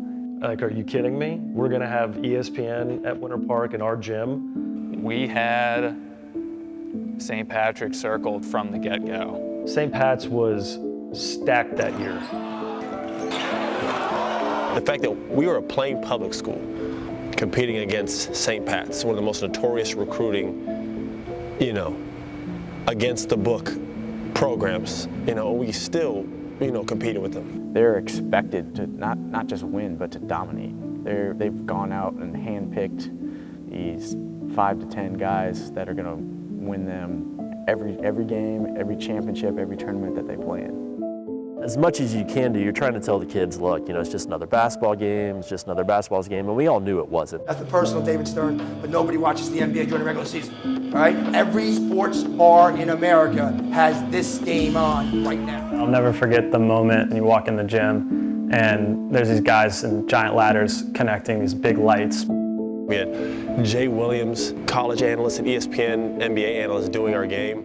It looked like we were in like the Garden or something like that. It was like a Lakers game. It felt like it here. Like, holy shit, this is about to be a show. Winter Park's been looking forward to this game all year long.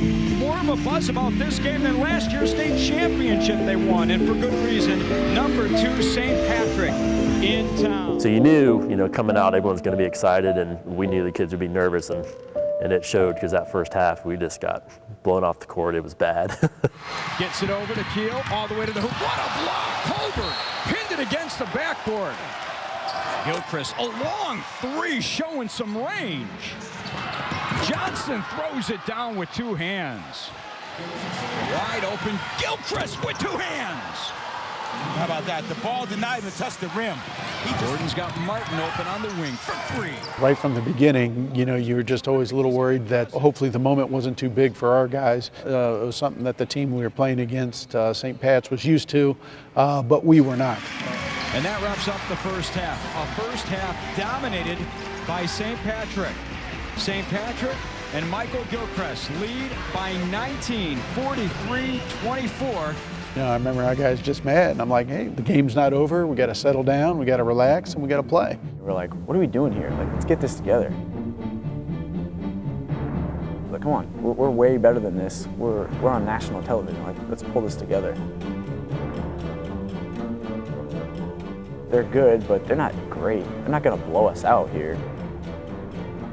Austin eventually settled in and started absolutely just tearing those guys up. And knocks down the 3, Austin Rivers does. Wouldn't you know, Austin turns into Austin Rivers. Just here he comes.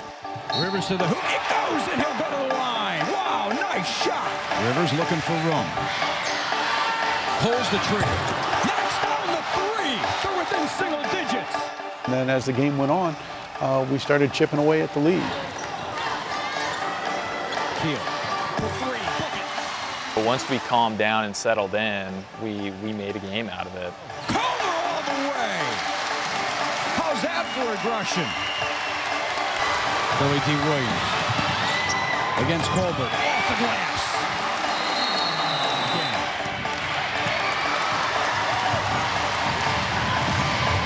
Rivers like a bullet to the other end. It goes, and he'll go to the line.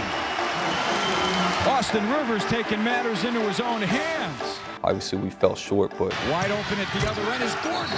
Rivers breaks through the pressure all the way, had it rejected by Gilchrist. I think it showed that we belonged at least. Obviously we didn't win that game, but we competed. St. Patrick wins 75-66. We put ourselves on the map enough to have a home ESPN game, which for most public schools is unheard of. And even though it was a rough loss for Winter Park, you have to give their kids and Coach David Bailey a lot of credit. They came out here, they fought, but at the end of the day, St. Patrick, a team that is just way too loaded, too much talent, just too much for Winter Park to handle. It was like the loss against Edgewater in the district championship the year before. We learned more from that loss than we would have probably from the win. And it settled our guys back in to really focus again on, all right, what's our real goal here? And the real goal was another state championship. For the second straight year, 2 sports legacies collide. Austin Rivers of Winter Park and Shane Larkin of Dr. Phillips for the right to be called the best in Class 6A. State championship basketball from the Lakeland Center is coming up next. It was such an impressive event to happen for Winter Park to face off with Dr. Phillips. Back-to-back seasons in the state championship game. You felt like it was 2 heavyweights going at it. And I think they're more motivated by losing to us last year. I think they wanted to beat us. We had beaten them again earlier in the regular season at their place. Here we are again in the state championship. You knew it was just going to be a tough game. We felt like we were talented enough that we could, play them toe-to-toe and win the game. You're always wondering as a coach, is your luck going to run out at some point? And it wasn't that we were scared to have to play them. It's just hard when you have to play a team that many times. You're starting to play the odds, and so I would have preferred to see somebody else. Now Shane will take the shot. As Larkin tees it up, he is dead-eye from that spot. The pass inside. Up and in. It's Darius Andrews able to score. Larkin inside again. What a pass.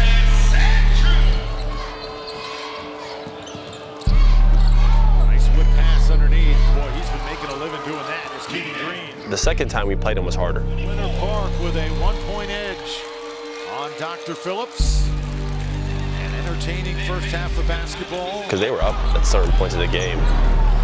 Lane wants it, takes it, and buries it. Tie game. Isaac Lane, what a gutsy shot. But they just weren't as good as the team as us. And, you know, I was just a lot better than him. There's no way we were going to lose to Dr. Phillips. Rivers takes it himself and buries it. Here's Austin to the rack. Nice angle for two. Here's Rivers. Larkin trying to catch him. Does not. And pays for it. Numbers. Wildcats. Keel. Up and in. Taken up and in. Billy D. Williams, the spark plug of this Wildcats team. Watch the down screen here for Larkin. Nearly threw it away. They did. Racing in.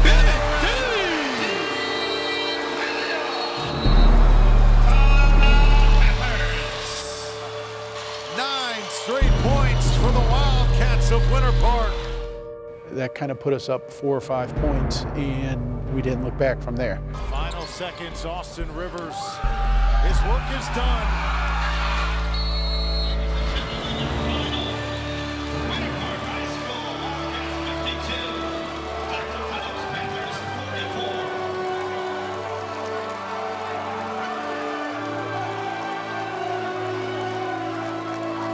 Obviously, the first time you do it is special, but when you have to come back the next year, I think it's more important. Winning back-to-back meant more to me because we came into the year with so much expectation. I'm sitting here right now with our newly crowned, repeat crowned 2011 6A state champion from Winter Park, Coach Bailey.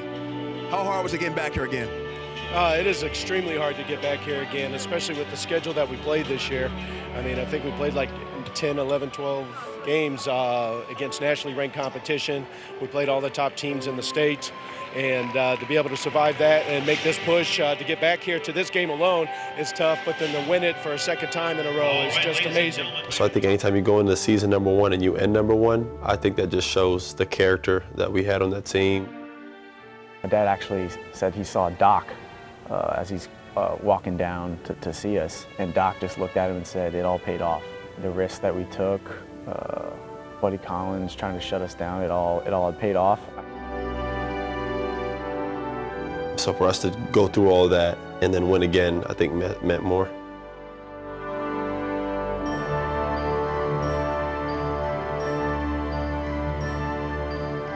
Austin, summarize in just a couple of words what this year has meant to you. 2011 Class 6A. Wonderful, man. It's wonderful. Ladies and gentlemen, Dr. Phillips High School. It's gone by so fast, man. It feels like the other day I was a freshman just coming onto the scene, and now to repeat, you know, get another state championship with my team, it means everything to me and our community, man. We're so blessed to be here. Go, baby! Let's go! All right.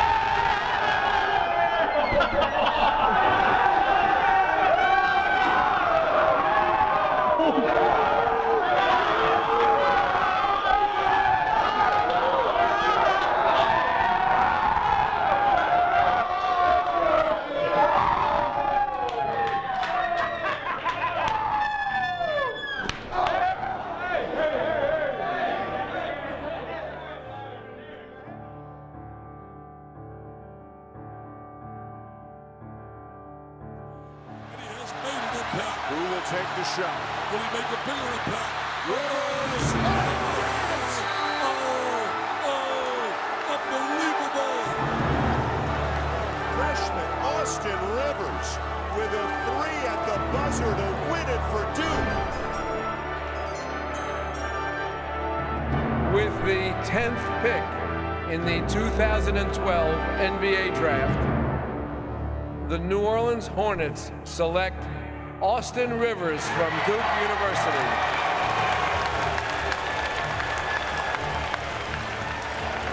Austin Rivers got hit right across the face and is down and bleeding. Oh, boy. Yeah, Mike, I'm told he received 11 stitches around his left eye. Rivers comes to get it, gets inside the lane and scores again.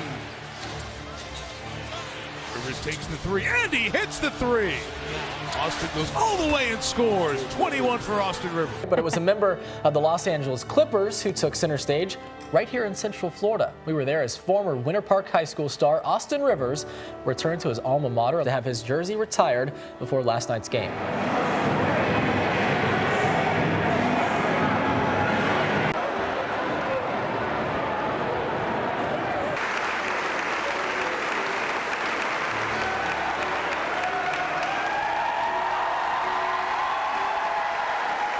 I thought it was so cool.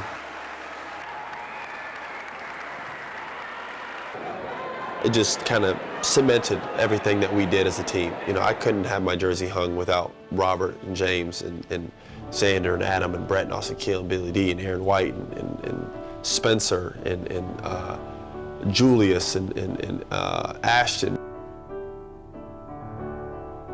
All these guys I got to play with, man, good guys, you know what I mean? We're all part of that.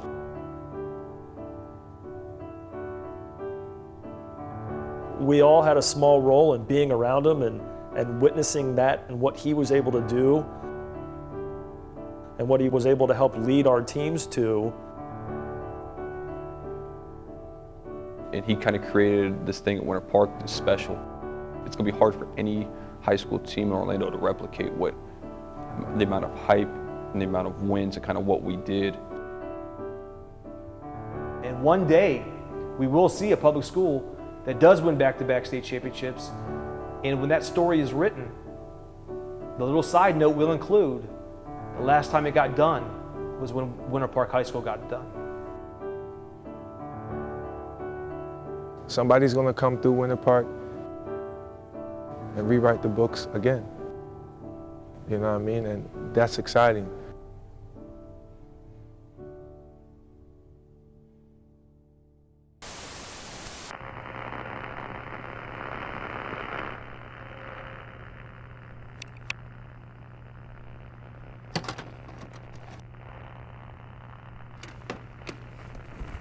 So who's next?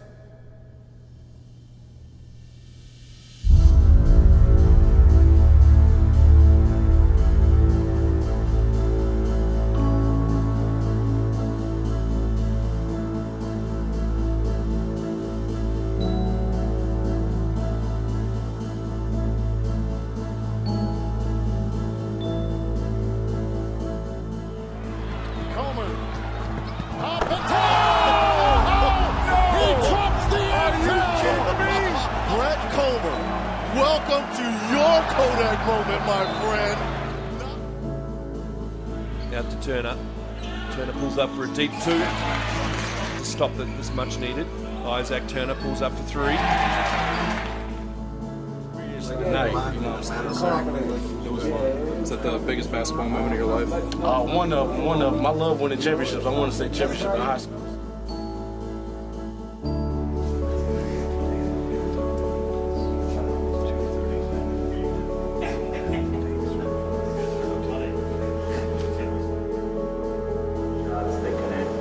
Collapse in the middle, not driving it, really just making them guard us, and they kept having to guard us for.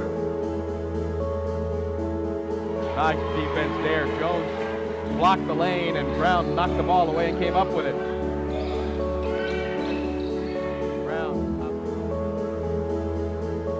Cross court to Farrell. He's wide open. He will fire a 3, and he will bury the 3. James Farrell. Same spot he hit one against Eckert. For a moment, spots Rivers for 3. He nails it. Austin Rivers. Cross courts it. Rivers for three. Good again. Nice to see Austin Rivers back in the swing.